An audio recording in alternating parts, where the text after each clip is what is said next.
So let's make sure we protect ourselves. Let's start screwing. So tight. Whoa!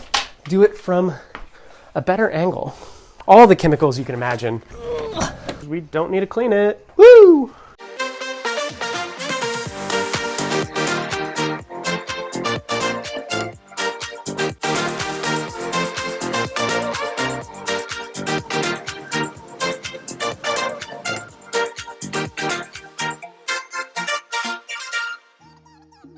Hello and welcome back to another episode of Zach Does It.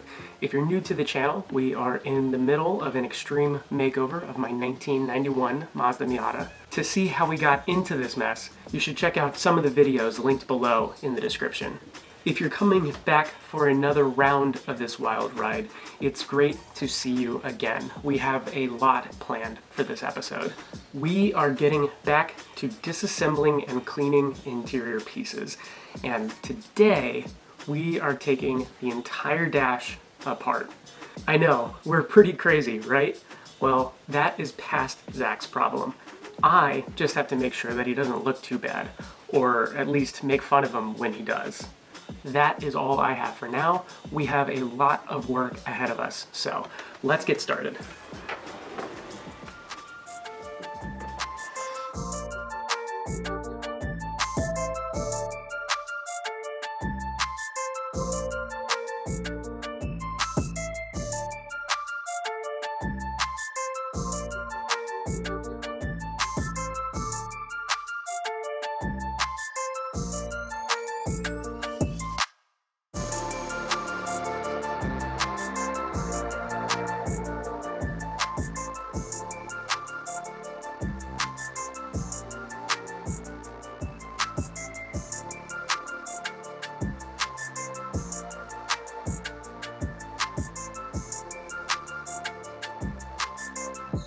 So here we have the dash in all of its glory.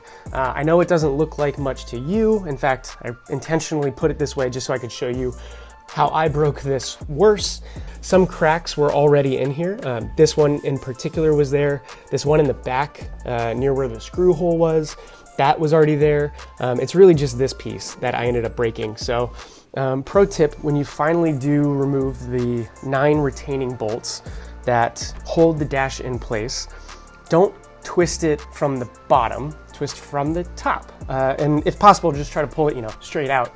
I will say the shift knob kind of gets in the way. The handbrake does as well. So definitely try removing those first, and you'll have a significantly better time trying to get the dash out in one piece without breaking it. But without further ado, we do want to clean this dash. There's a lot of gross stuff on it. In fact, oh, that is really gross. Oh, and here's another one of those cracks I was talking about. It's really hard to see, but there is a hairline crack going up through there. So we're gonna take our time disassembling everything. We've got some extra felt gunk built up in here, like we saw in the AC housing or the heater core housing. We've got dust everywhere. We're just gonna see what we're working with as we take this apart. And hopefully the fact that I'm videoing this means that I will know how to put it back together. That would be really unfortunate if I take all this apart and I don't know how to put it back together. So let's jump in. Number one, we do want some gloves because we're going to be working with a degreaser, which over time, especially for how long this is probably going to take, will just start eating away at my skin, and it'll be worse than spending 3 hours in a pool. So let's make sure we protect ourselves. And one more. Okay, so step one, I think, is doing a wipe down. Similar to what we did with all of our other parts, we're kind of working our way from the outside in. That way, if we eventually get to a point where it's clean enough and we don't see any need for going deeper, we can stop there and just start reassembling anything, and we don't have to worry about cleaning after the fact. I'm a big proponent of doing the hard or messy work first. That way you get to kind of coast once you're done and just kind of slowly put things back together. So that's what we're going to do. We're going to start by wiping some things down. We're going to take a ton of pictures, so you'll see me taking my phone out a handful of times just to take those. But let's dive in.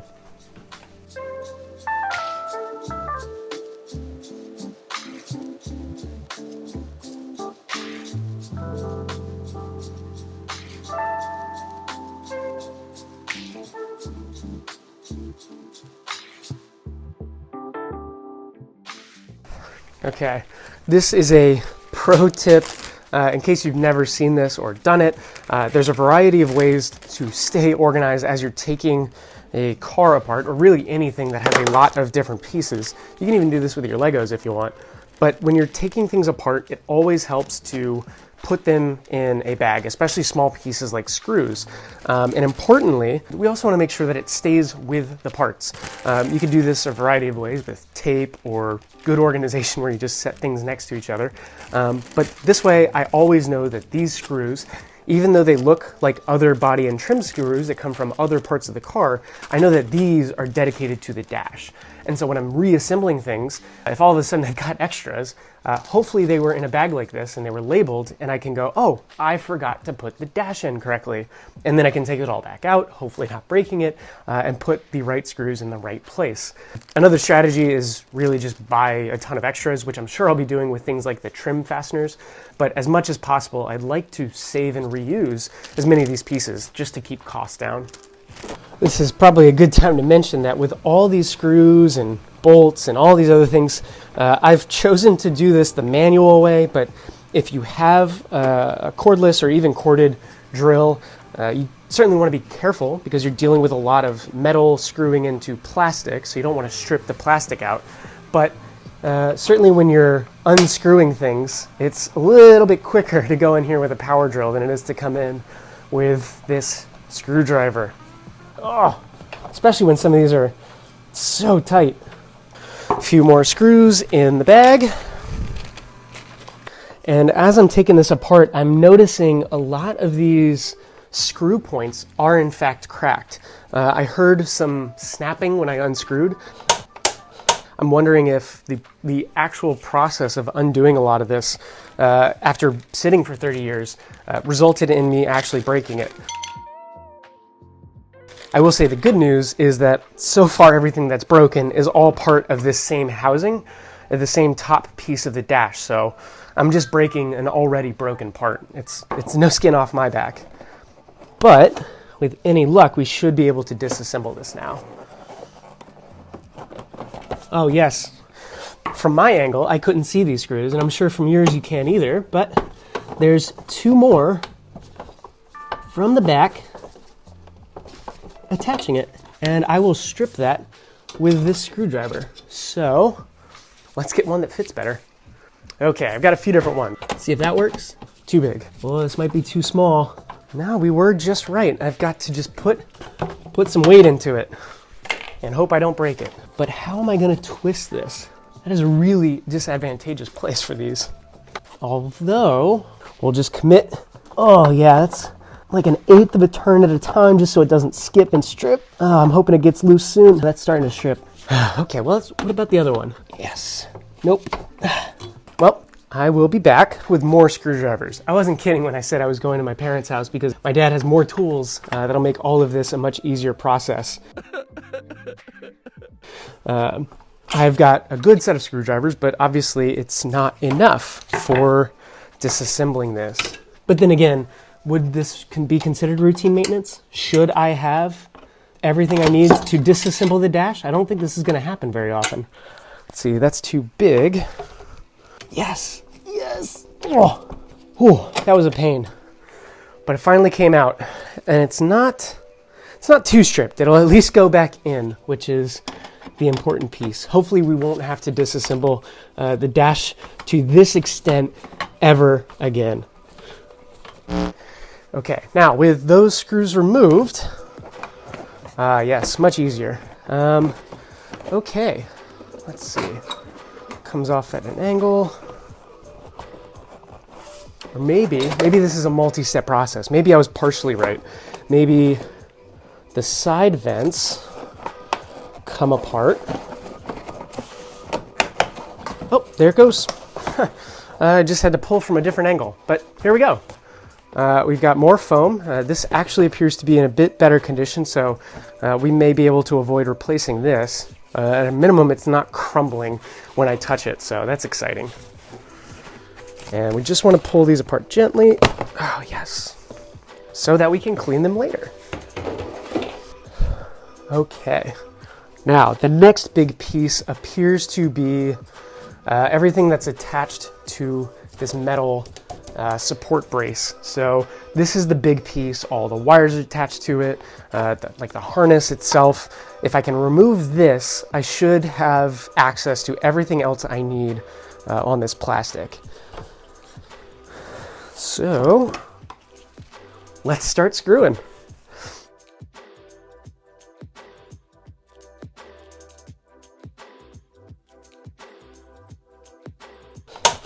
And some of these, because they're broken, I don't actually have to even unscrew them because, well, they're broken. Yeah, I think that snap every time is the plastic breaking, which I'm not excited about because it's happening on parts that don't appear to be broken, but I won't know for sure until this is fully disassembled and I can actually take a deeper look at each individual piece on its own. Oop, that was loose.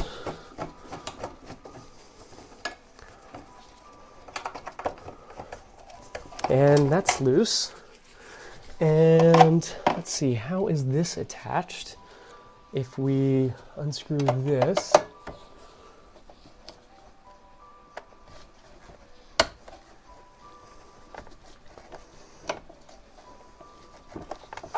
actually helps if you do it from a better angle.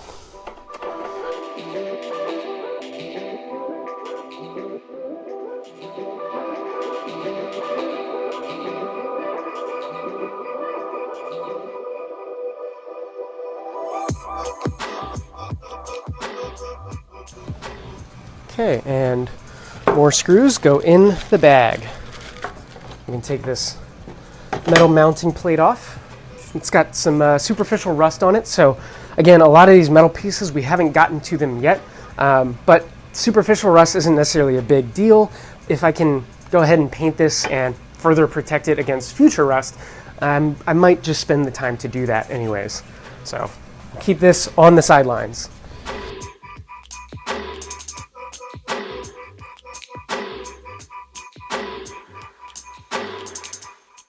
So what I'm seeing is this piece, this front cushioned piece, appears to be its own standalone bit. And then I think the rest of the dash is one solid piece, at least from the looks of it. So if we can at least get these kind of nicer leather, probably faux leather pieces off, then we can save these because they're actually in really good condition, and then just replace the dash.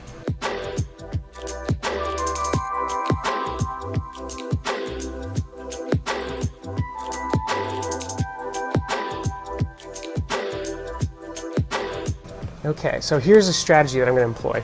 I've got the screwdriver wedging that in, and I'm actually going to use this plastic tool so I don't cause any damage to push on that piece to try to wedge it back out from under the clip that's holding it in place. In fact, it helps maybe if I insert a few of these. So I'm going to take advantage of all the tools that I have. That's holding that piece just a little bit away, and then I can work my way down this line. And then because of that pressure, it's going to help keep each of these pieces from reattaching themselves. So let's get another one in. We've gone a little bit ways down. Let's just go one at a time.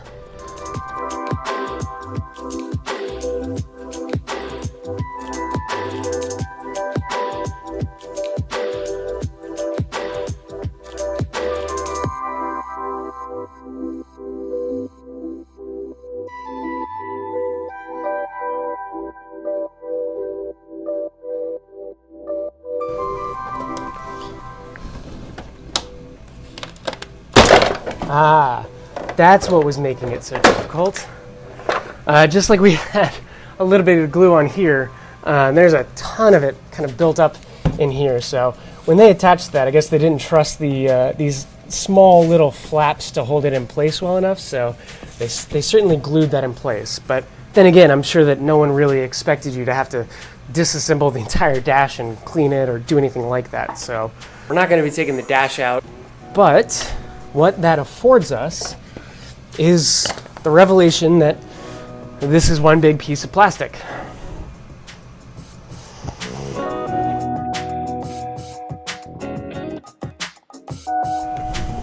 Which is not very exciting. Because what that means is I've got to buy this big piece of plastic. The good news is that it means I probably don't need to clean any of it, but there are just cracks everywhere. It looks like someone tried to take the dash out like I did, didn't follow the right instructions like I did, didn't know exactly what they were doing like I did. Much like myself, they did it the hard way and they just ended up breaking a lot of stuff like I did. So I think individual components here we will salvage, but we're done disassembling this for now because we know we need to replace this entire thing. There aren't any smaller pieces that we can disassemble this into and replace less. So that's where we're at. The good news is we don't need to clean it. Woo! This may be one of the most satisfying parts of the job, is really just sitting here and giving everything a deep scrub. In my younger years, my first job was working in a detail shop for a truck manufacturer. I should take a further step back because I started by sweeping the shop floor, and then eventually I worked my way up from sweeping the shop floor to cleaning trucks in the detail bay.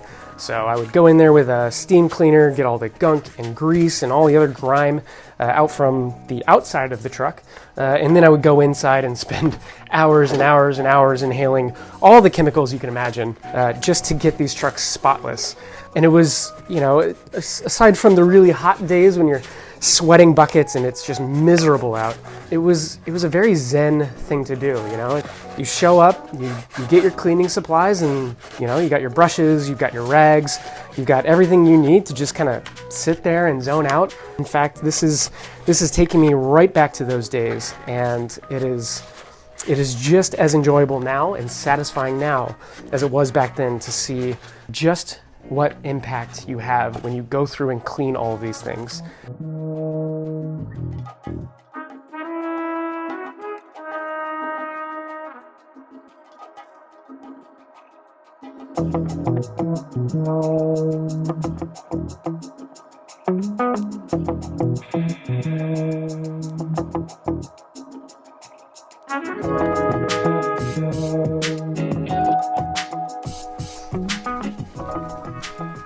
And so there's something that I noticed as I was taking this apart, and I only noticed it, I think, because I've been on the forum so much.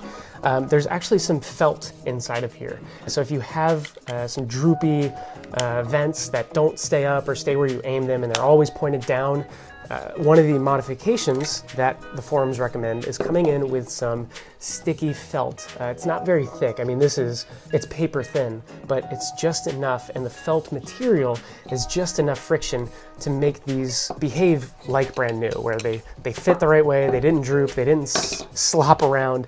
But if you are having that problem, consider taking your vents out and then adding that felt liner to the inside. It makes a world of difference. And just like that, we have disassembled and cleaned the majority of the dash. All the metal parts, everything with the wiring harness and the gas tank cover and all the kick plate in front of the ECU, we're going to scrape all that down. We're going to take a wire brush to it and make sure that we get rid of any corrosion. We'll prime it, we'll paint it. That way they all look a little bit nicer and we don't have to worry about them corroding later. But all of that will happen in the same episode. That way we can separate the different concerns that we have as we're slowly restoring each of these pieces. Plus, it'll be a little more effective. If we're in cleaning mode, it's a lot easier for me to just clean. And then when I get into painting mode, I can just paint. So, and then I would go inside and spend hours and hours and hours inhaling all the chemicals you can imagine. When you're doing these types of jobs, even though there are a lot of mixed up components where you've got some faux leather with some plastic, with some metal, it's okay to separate the cleaning process into different steps. In fact, I would recommend it. It's actually more efficient that way. But if you are the type of person that you want to do maybe an entire component all at once, you want to do all of the dash, you can totally do that too. It's not like it's going to be that big of a deal. I just know that I'm doing a lot of metal. I've got half a dozen metal pieces that have a little bit of corrosion that I'd like to get painted. So for me, it actually makes more sense for me to separate those two activities. Do all the cleaning on one side, and then I'll do all the painting on the other. But I think we've done enough for one day. Who knew the dash was going to be as complicated as it was? Well, there's plenty more ahead of us in this journey we've started.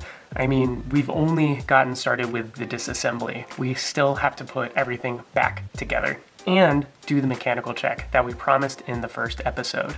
If you've enjoyed this series or this episode, give it a like. It helps to know that you're enjoying the journey so far. If you know someone else who might enjoy this video, go ahead and share it out. Let them know what they're missing out on. And to stay up to date with each new episode and to know when they come out, be sure to subscribe and hit the bell icon. You'll get a notification as soon as each new episode drops. Oh, and if you have any questions about anything I've done so far, be sure to let me know in the comments. I'd love to hear what parts you're missing out on, what I might have breezed over, or anything else you might have a question about. Hit me up in the comments and I'll see what I can do to get you an answer. Anyways, that's it for today. I can't wait to see you on the next one.